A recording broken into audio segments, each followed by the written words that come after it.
Well, the title of this message today is Table Talk. And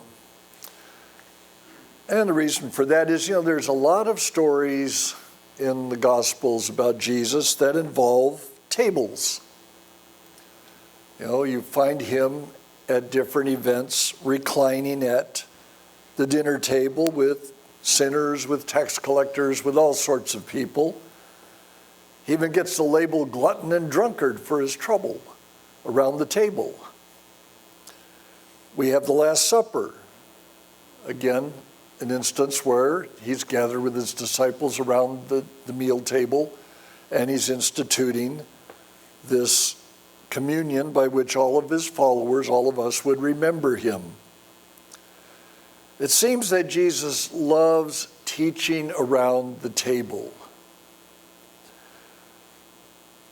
And then we have another story about Jesus and tables, a couple of different instances where Jesus went to the temple and he turned tables over. He turned the tables on all of the money changers there in the temple. So maybe, given that Jesus has this kind of a relationship, he seems to be interested in being around tables in one way or another, that maybe we should pay attention to that. Well, today's passage is in Luke 14, and it gives us the opportunity to see Jesus around the table at a banquet. And in this case, it's an instance where he turns the tables again, but not literally. And so we'll go through this passage in Luke 14 today, and talk, have some table talk. Some table talk about Jesus. Now, in this story, in this passage in Luke 14, we have two different scenes. It's kind of like you go to the play on Broadway or wherever, and you have Act 1, Act 2. Well, you could call this the first and second act, or you could call it Scene 1, Scene 2. So we'll say, okay, here we start with Scene 1. Now, I have to set the stage. What's going on in Scene 1? He is at this Pharisee's house. He's been invited for a meal. And he's there, the way that they ate meals back then. Well, he's reclining at table, basically. We think about having meals and being around the table at a meal in our day and age. And it's like that rowdy bunch back there in the corner, they're gathered around the table, sitting in their chairs, and the table's, up so far above the ground. Well, back in the first century in Judea, generally, the meal table, the dinner table, so to speak, was way down low. It might be, a foot high. Maybe you'd had an actual wooden table of some sort. Sometimes it would just be mats on the ground. And in order to gather around the table, you actually had to get down on the floor.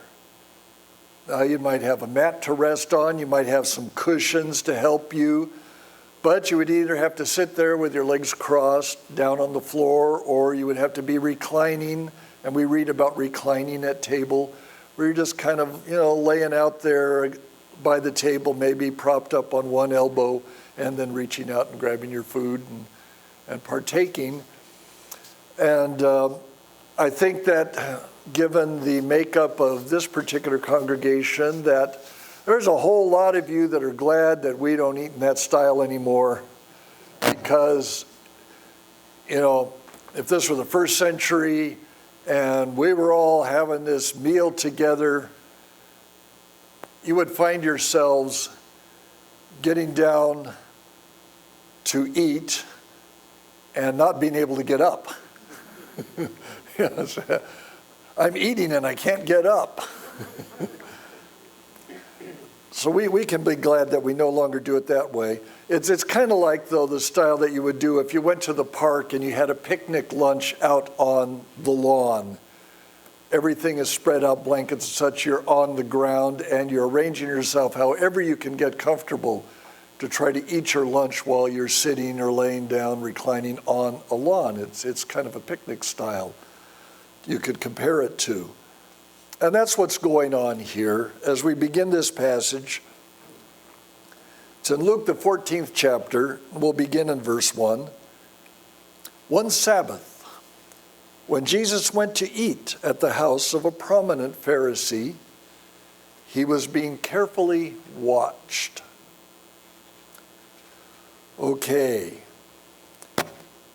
You read that word and, whoops, okay, what do I need to do here? Hand away from this or hand away from that? It's hard for me to keep my hand away. He's being carefully watched. Now, when you read this passage, I detect maybe there's some tension here, maybe a confrontation is brewing. You know, he's there at a meal with this religious elite. He's around a dinner table on the Sabbath. And as Luke gives the clues to conflict, there's that detail that gives it away. He's being carefully watched. Now, have you ever been in a situation where you just knew that you were being carefully watched? That you know that somebody kind of has it in for you, that somebody is looking to see whether you mess up, that somebody's looking for that gotcha moment that they can use against you? You know, maybe you've been in that kind of a situation. I mean, you're under this watchful eye of people you know are against you. You know what's up. You understand the situation. They're intently watching Jesus. They hope that they'll see him do something that they can use against him. This invitation then to this meal by this leading Pharisee, this invitation from this leading Pharisee, I think of Admiral Akbar in, I think, Return of the Jedi. It's a trap. It's a trap. So here we have the situation set up. Now we go into Luke 14 and verse 2 and begin reading. There in front of him was a man suffering from dropsy. Well, that sounds like fun. Suffering from dropsy. Jesus asked the Pharisees and experts in the law, is it lawful to heal on the Sabbath or not? But they remained silent. So taking hold of the man, he healed him and sent him away. Then he asked them, if one of you has a son or an ox that falls into a well on the Sabbath day, will you not immediately pull him out? And they had nothing to say. Let's unpack this a little bit. It's kind of interesting. A man who has dropsy suddenly appears out of nowhere in front of Jesus. I mean, where did he come from? Now, if you want to understand what dropsy is, see, I got this nice, I got a sleeve here, a compression sleeve. I got this nice thing because of lymphedema. Ron knows all about edema. It's that condition of swelling. You get a fluid buildup.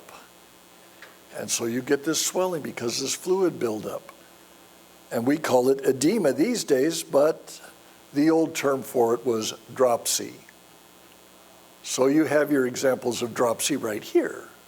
Yeah. And it's, not the most wonderful thing, but in that day and age, anybody who had dropsy would have been considered impure, ceremonially unclean by Levitical standards. You wouldn't be allowed in that door in here into the synagogue. So, wow, we're really getting away with it, aren't we? that we're able to come in here today. That was the situation. And it's kind of odd that here you have this Pharisee and with his cohorts, and they invite Jesus to this banquet in the house, and they not only allow this man with dropsy, who normally wouldn't be allowed within 100 feet of them, they allow him, they planted him. They planted him in the house. They planted him at this meal. Kind of, hey, get up there, stand in front of Jesus. Get up there and show, your swollen limbs and just make yourself known. So they had they set this guy up.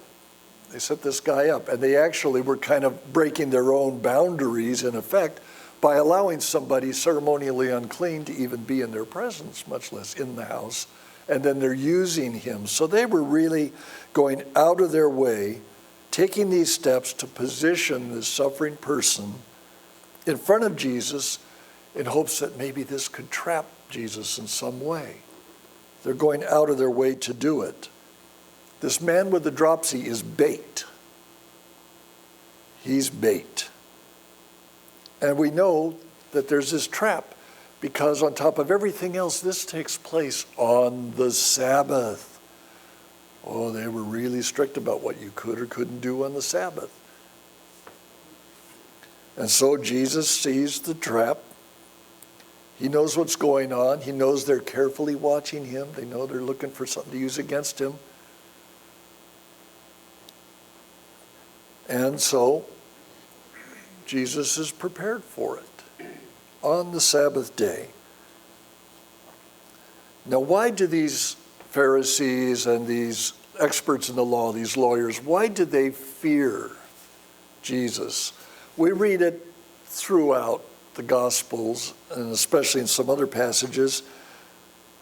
The reason that they fear Jesus is because he challenges the quo of their status, basically. They are really tied into their status in society, their position of leadership, of prominence, of influence. It's so important to them, and they want to be seen of men that, hey, here are the great, rabbis, the great teachers, the great lawyers, the great spiritual people. It was just so very important to them that they had that status in society and that they keep that status in society. And here's somebody who's challenging the status quo or the quo of their status. So he's a threat because, hey, a proper rabbi, who's a proper rabbi going to hang out with? Who's a proper rabbi going to be around? Going to associate with? Well, a proper rabbi would only associate with other people of his basic social standing or his class, with other rabbis, with other religious experts, with other leaders and movers and shakers and influential people. A proper rabbi doesn't condescend to mess with the rabble, with the sinners, with the tax collectors, with people like that. No, he only would be with the proper people. That's how a proper rabbi is going to behave, and yet Jesus isn't doing that. He's not doing that. And note here, a proper rabbi would only meet people where he himself is, at his own level, his own standing in life and in society.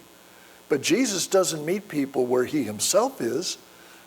He's fully God and fully man. Nobody's actually at his level, but they don't necessarily recognize that. Still, he's not meeting people where he is as a rabbi. No, he's meeting people where they are.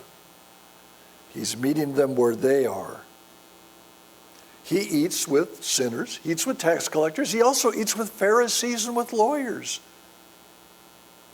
He'll eat with anybody at any level. It doesn't really matter to him. He doesn't care about their status. He doesn't care about their social position. That he'll accept an invitation to this Pharisee's house. He'll also accept an invitation to the house of Zacchaeus or Matthew, or he'll even enter the house of Peter, a fisherman, to heal his mother-in-law. Jesus isn't particular about who he hangs out with. And that just really challenges the status quo that you stay in your lane, that you only associate with people of like social prominence and influence and standing with yourself. He's kind of damaging this cultural norm that they have as religious leaders. And so they'll actually bring in this unclean person and put him in front of Jesus because, hey, we've got to get something that we can get him on, that we can discredit this rabbi, we can discredit him, that we can send him back down there with the rabble where he belongs and take away his influence. And we'll use anybody to protect our status by discrediting someone who threatens it. Well, Jesus recognizes the trap, so he says, is it lawful to heal on the Sabbath or not? Now, is he only referring to this individual with dropsy? Notice when he asks the question, is it lawful to heal on the Sabbath or not? He asks the question in general. He doesn't say, is it lawful to heal this man on the Sabbath? No, is it just lawful to heal, period? Is it all right, period? Because all of us need healing. Everyone needs it. And these Pharisees and anyone else that has a heart, that's hardened and calloused due to fear of losing what they have, they all needed healing. So was it lawful to heal on the Sabbath or on any particular day? The Pharisees couldn't come up with an answer that wouldn't kind of, jeopardize their plan. So they keep their mouths shut. And Jesus goes ahead. Now, this man, remember, he's ceremonially unclean. Well, Jesus, it says, he took hold of the man. He actually touched him and healed him and sent him away. He didn't just, heal him from a distance. No, he actually took hold of the man and healed him and sent him away. Contaminated himself. He said, he sent him away. He said, hey, making you well, go your way. I'm not going to let these guys use you anymore in their scheme to entrap me. I'm not going to let you be a pawn in their game. Heal you, go on your way, and you're no longer a pawn in their machinations, in their strategies. They were using this man, and he wasn't going to allow that to go on. And then he followed the healing by this question about, now can't you pull a child or an ox out of a well on the Sabbath day? If it falls into the well on the Sabbath, can't you immediately pull it out? This was something that actually all the extra rules they had added on to the Levitical code. You talk about your 614 or whatever it is, number of rules that you had on things you could or could not do, and you had all these rules around the Sabbath. Well, there was an allowance made. If your child falls in the well, your ox falls into the well, then you can immediately pull it out on the Sabbath day. And I'm sure that if something not valuable to you, like a rabbit fell into the well, you're not allowed to pull that out. Let it drown. This is the mentality, though. They made allowances when it was of value to them. Okay, we can make an exception on the Sabbath rules when it involves something that's valuable to us. And so when Jesus asked them the question, hey, you can do that, so why wouldn't it be lawful to heal somebody on the Sabbath? You make that allowance, why shouldn't you make this allowance? And of course, obviously, that exposes their hard hearts, their hypocrisy. It puts them in the kind of a position where they really have nothing to say. Anything they do say, they're going to look bad. They're going to sound bad because they are bad. Jesus has actually caught them in their own trap. So now we can move on from scene 1 and we can move on to scene 2 of this passage. Scene 2, Luke 14 and in verse 7 says, when he noticed, this is Jesus, when he noticed how the guests picked the places of honor at the table, he told them this parable. Now notice a real shift here, a change in the story. Who's doing the watching now? We have a change. Jesus becomes the one doing the watching. He notices how the guests are picking places of honor. He's watching the guests instead of being watched by the host and his guests. Instead of being watched, he's doing the watching. He has silenced his opponents, so now, in effect, he's taking over with this parable as the host of the banquet. He turns the tables. He does turn the tables here on his opponents. And so now we go to this parable, these comments that Jesus has for his guests. He says in verse 8, when someone invites you to a wedding feast, do not take the place of honor, for a person more distinguished than you may have been invited. If so, the host who invited both of you will come and say to you, give this man your seat. Then, humiliated, you will have to take the least important place. But when you are invited, take the lowest place, so that when your host comes, he will say to you, friend, move up to a better place. Then you will be honored in the presence of all your fellow guests. For everyone who exalts himself will be humbled, and he who humbles himself will be exalted. Now this looks like straightforward wisdom talk, really, that was common in the ancient world. It could be that Jesus is just reminding him of a passage that we have in Proverbs 25. We'll read this, Proverbs 25, beginning in verse 6, where it says, do not exalt yourself in the king's presence, and do not claim a place among great men. It is better for him to say to you, come up here, than for him to humiliate you before a nobleman. So we see that this is wisdom that has been conveyed even as far back as in the Proverbs. Really kind of common sense in a way. And Jesus is telling them the same thing. Well, now I'm going to kind of shift a little bit. There's an old proverb.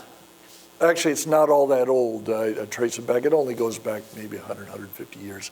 But there's this saying of youth will be served. Now, maybe you've heard of that. Youth will be served. And the meaning of youth will be served is, the young people, they're going to come along. They're going to grow up, they're going to be, feeling their oats and all. And they're going to say, hey, it's our turn now. The old people, you got to move out of the way. It's our turn now, and we're going to have our way, and we're going to, change the world, et cetera, et cetera, et cetera. And at some point, you've got to allow the young people to step into greater and greater roles in society, and youth will be served. So that's kind of a saying there as background. But what I'm going to do now is I'm going to tell you a story, and you can bring up the picture. I'm going to tell the story. This is one that was written by James Thurber, my favorite author. And the title of the story is, surprise, surprise, The Two Turkeys. And no, the two turkeys are not me and Terry. Well, maybe we are. So I'll just read this short little story. This is kind of a truncated version of it, but it gets the point across. It said, once upon a time, there were two turkeys, an old turkey and a young turkey. The old turkey had been cock of the walk for many years, and the young turkey wanted to take his place. One day, the young turkey walked over to where the old turkey was telling tales of his prowess in battle. "I'll bat your teeth into your crop," said the young turkey. "You and who else?" said the old turkey. They began circling around each other, sparring for an opening. But then, just then, the farmer swept up the young one and carried him off and wrung his neck. Moral: youth will be served, frequently stuffed with chestnuts.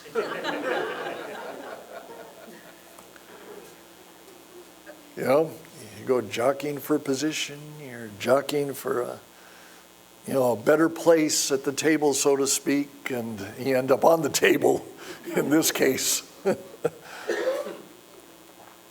But getting back to our subject, when Jesus is the host of the banquet, then the banquet is enjoyed by those who live by table manners of grace, and not those who are soured by their fearful attempts at self-promotion. They're not worried about promoting themselves. He's not just giving advice on how to avoid embarrassment at a social gathering. He's not concerned about the appropriate way to rise to the top. He's addressing the heart that seeks self-exaltation. This parable was aimed at the fearful hearts of the Pharisees, or any of us when it applies. And the last line of the parable makes this clear. For everyone who exalts himself will be humbled, and he who humbles himself will be exalted. And notice that passive tense of will be humbled and will be exalted. Who does the humbling and the exalting? The host of the banquet. Jesus will do the humbling. Jesus will do the exalting, because the seating arrangement at his banquet is determined by the host, not the guest. Now, we have an orthodox understanding about God that Father, Son, and Spirit are all equally and fully God. There's a lot of mystery about just how in the world God in his very being as one God and yet three, how that actually works. But they're all equally and fully God. That this means that there's not really a hierarchy. God within himself isn't hierarchical. Like, well, there's big God, little God, and vague God. I don't know what you would call the Holy Spirit. Sometimes, we look at like, well, there's God the Father, he's big God, and Jesus is little God, and the Holy Spirit is invisible God, or something like that. It's something that really is beyond our comprehension, but God reveals himself that, as Jesus says, I and the Father are one. God the Father has committed all power, all rulership, all authority, everything to the Son. That all the three members of, or persons, so to speak, of the Godhead are all equally and fully God. And it's not about hierarchy. It's not about who's in charge and who's not in charge within the Godhead. No, they are fully and equally relational, interpersonal, and not hierarchical. It's not about who's got the higher position within the Godhead. God is, in himself, self-giving love. He's not, okay, Jesus, I'm greater than you, so, you're a lesser God somehow. I know in our family, we had those situations where some of my cousins talk about how they had big grandma and little grandma, because one grandma was fairly tall and the other one was really short. And so there was big grandma and little grandma. And so, well, you have this hierarchy of height. If you've ever watched the movie A Hard Day's Night, they have the running gag there where the Beatles manager is a short guy and his assistant's this really tall guy. And the short guy, stop being taller than me. And the other guy said, I can't help it. I can't help it if you're short. But there isn't this, okay, who's taller, who's bigger, who's greater, what's the hierarchy here, what's the pecking order. God just doesn't operate that way within himself. And we're created in his image, so we need to take the implications for our lives. With Jesus as the host of the banquet, why attempt to position ourselves in a hierarchical way to take the best seats? This banquet doesn't operate that way. The banquet of God does not operate by stepping on people to climb another rung higher on some ladder of success or to get a better seat at the VIP table. Hey, there's the table. We're all invited. Just sit down and enjoy the meal. And don't worry about position. Don't worry about prestige. He's invited us to enjoy the meal, to enjoy him and his relationship with the Father by the Spirit. And that's what he's really doing here in confronting the Pharisees at this meal, correcting that mindset that our standing depends on the position that we obtain for ourselves. In this parable, the host determines the standing, the position. And we see that Jesus as a host isn't really concerned about the seating arrangements. Hey, he'll accept an invitation or he'll extend an invitation to anybody, whether publican, sinner, Pharisee, anyone at all. It's not about position. It's just everybody come to the banquet and enjoy it. We've been seated at the right hand of the Father in Jesus Christ.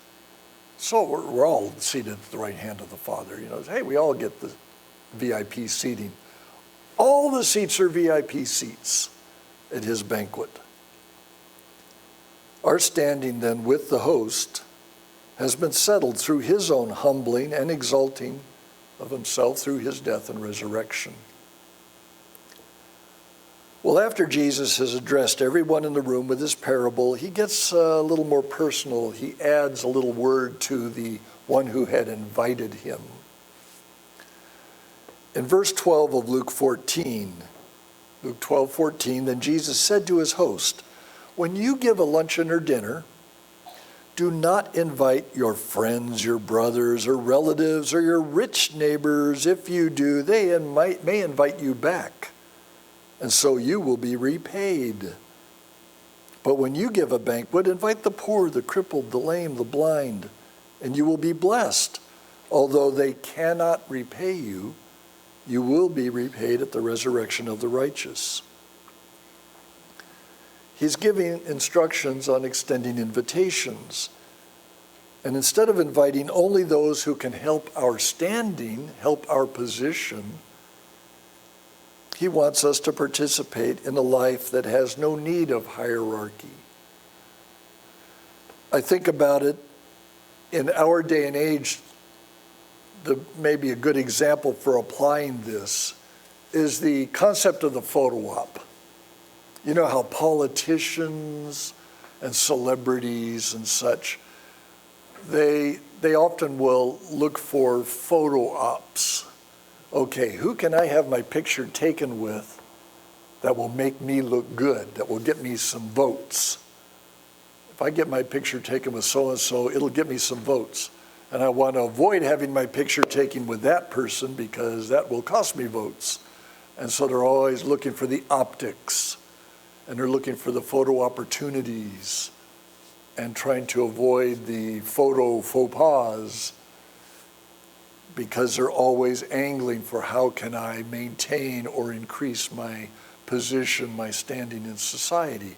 The idea of the photo op. Now back in Jesus' day, these Pharisees, okay, if they're thinking in modern terms of the photo op, well, they're going to avoid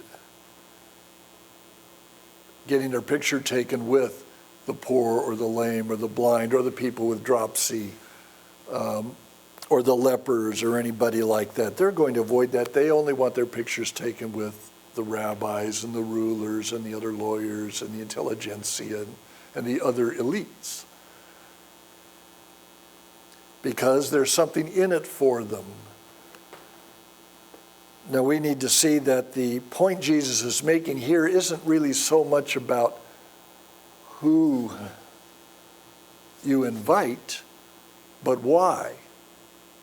In our day and age, politicians sometimes, they want to have a photo op with, kissing the babies, or maybe, a photo op with, some person who's down and out, and you're giving them some federal aid check to make you look better, or the standards for who makes you look good to be seen with and who doesn't.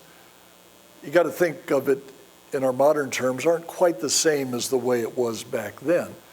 But the main point is, it's not really who you invite, it's why. Is this to help you look better, to help you look like a more important, influential, wonderful person? Is this to get yourself more votes? Or does none of that really matter, and hey, you'll invite anyone just because it's the right thing to do or a good thing to do? And it's not about whether you get anything out of it. So finally, as we come to know then that we're loved, we're embraced, we're adored, we're cherished, we're adopted into the life of Father, Son, and Spirit, we're called sons and daughters of the King, we can lay down all attempts at bettering our position by using others, or by posturing, or by maneuvering. We can invite the poor, the crippled, the lame, the blind. We can just not worry about status when it comes to who we hang out with or who we invite. We can receive this blessing of sharing in Jesus' life as we join him in playing host to the world. These guests in this passage represent an invitation that is free from any desire for self-promotion. They give us nothing in return. With Jesus as the host, there's no fear of others threatening our identity. He wasn't worried about the Pharisees threatening his identity because they would say, look at who he hangs out with. He didn't let that bother him because he knew his identity. And for all of clamoring for better seats or for a better place at the table or positioning ourselves for greater power or prestige, manipulating, using others to our own ends, does that make us as human beings, does it make human beings any happier, really? The blessed and happy life is found in Jesus, who knows nothing of hierarchy, but only of self-giving love. And so let's embrace this life that has so embraced us in Jesus Christ. Go ahead and join me in prayer. Father, thank you for bringing us all to your table, for inviting us all. And indeed, you've invited the entire world, and somehow in your way, in your time, that it is your intent to bring everyone to yourself and help us to be part of that, to be open, to be generous, to not worry about how it makes us look or how it makes anybody else look and how we treat other people, but that we see everyone as your child and that we see ourselves as part of what you're doing, of exercising not a desire for, sitting at your right hand or your left in the kingdom or something like that, but that our desire is to be as you are, filled with that self-giving love that you have for us. We thank you for all of that. Help us now to go on and live the banquet that you have invited us to, and thank you for it. Just bless and guide us all on our way, Father, and we commit ourselves to you in the name of our Lord and Savior, Jesus Christ. Amen. We have a benediction Ooh. May the love of the Father, the tenderness of the Son, and the presence of the Spirit gladden your heart and bring peace to your soul this day and all days. Amen. Go in peace.